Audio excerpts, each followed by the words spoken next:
Oke teman-teman, di video kali ini kita akan membuat tutorial lagi nih. Tapi kali ini bukan tutorial masker ataupun perawatan kulit lainnya ya teman-teman. Tapi di video kali ini kita akan membuat tutorial bagaimana cara membuat kue srikaya atau srikaya yang merupakan salah satu kue khas Bugis ya teman-teman. Dan kue ini dijamin enak ya teman-teman, dan tentunya sangat simpel untuk dibuat karena cuma menggunakan dua bahan saja.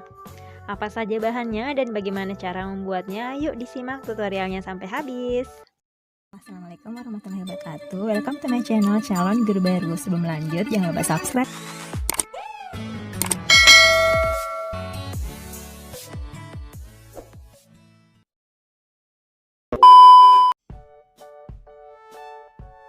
Oke teman-teman, di sini sudah siap ya bahan-bahannya. Jadi di sini sebenarnya kita cuma butuh dua bahan utama aja. Kalau yang satu ini, yang kenari hanya opsional saja ya teman-teman.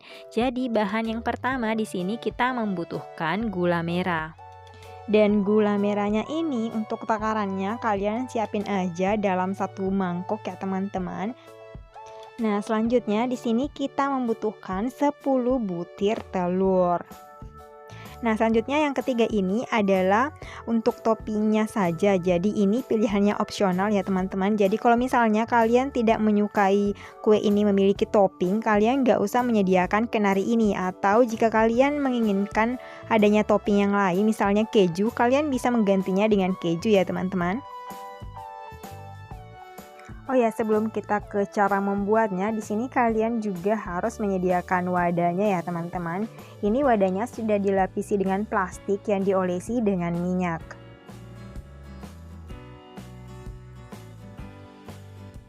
Oke, setelah kalian siapkan bahan-bahan yang cuma dua bahan saja dan juga menyiapkan cetakannya teman-teman, di sini kita langsung aja memecahkan semua telur yang sebanyak 10 butir itu ke dalam satu wadah ya.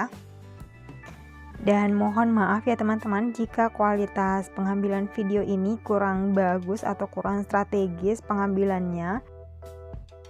Dan kalau misalnya di antara kalian setelah menonton video ini ingin mencoba untuk membuat kue khas Bugis ini dan masih memiliki pertanyaan mengenai pembuatan kue ini, kalian bisa komen di kolom komentar ya teman-teman.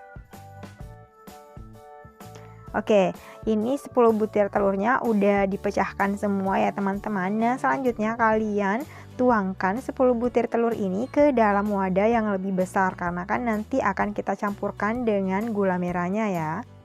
Nah, langkah selanjutnya kalian langsung campurkan saja gula merah tadi yang sebanyak satu mangkok ya teman-teman ke dalam wadah yang sudah berisi telur 10 butir tadi. Nah, selanjutnya kalian langsung aduk saja sampai merata kedua bahan ini. Dan lebih bagus jika kalian menggunakan tangan ya teman-teman. Dan tentu saja pastikan tangan kalian sudah dicuci bersih ya ketika mengaduk atau mencampurkan kedua bahan ini. Nah, ini sudah terlihat ya bahwa kedua bahan ini sudah tercampur merata. Dan pastikan kalau di gula merah ini dia sudah hancur. Jadi sudah tidak ada butir-butir dari gula merah itu ya atau bulir-bulirnya. Nah, selanjutnya agar lebih halus lagi, bahan ini kita pindahkan ke wadah lain dengan menggunakan saringan. Jadi ampas-ampas dari kedua bahan ini utamanya dari gula merah betul-betul tersaring di saringan ini.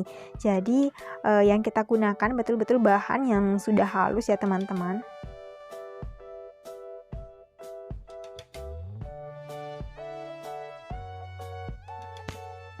Nah, setelah itu, setelah dilakukan penyaringan kedua bahan ini, kembali kita aduk agar betul-betul merata dan memastikan tidak ada ampas dari gula merah yang ikut ke dalam adonan ini. Jadi harus betul-betul halus ya.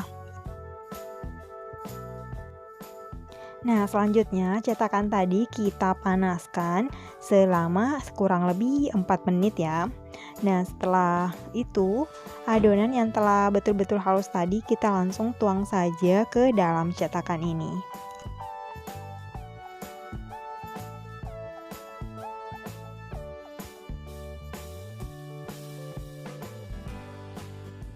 Nah, setelah dimasukkan ke dalam cetakan, adonan ini kita aduk sebentar untuk memastikan dia merata.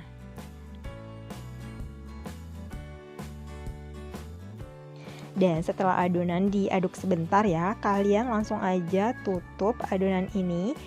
Kemudian dikukus selama kurang lebih 10 sampai dengan 15 menit.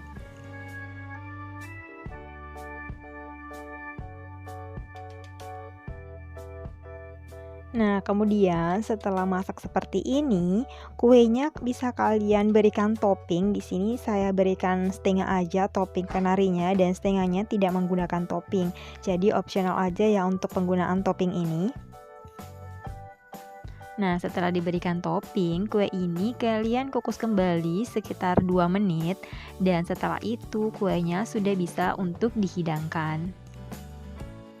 Nah, ini dia kuenya sudah jadi ya teman-teman. Jadi sebagian saya berikan topping tadi dan sebagian lagi itu tidak memiliki topping. Jadi toppingnya ini betul-betul opsional aja untuk kue khas Bugis ini. Dan semoga tutorial kali ini bermanfaat ya. Dan selamat mencoba untuk kue khas Bugis ini.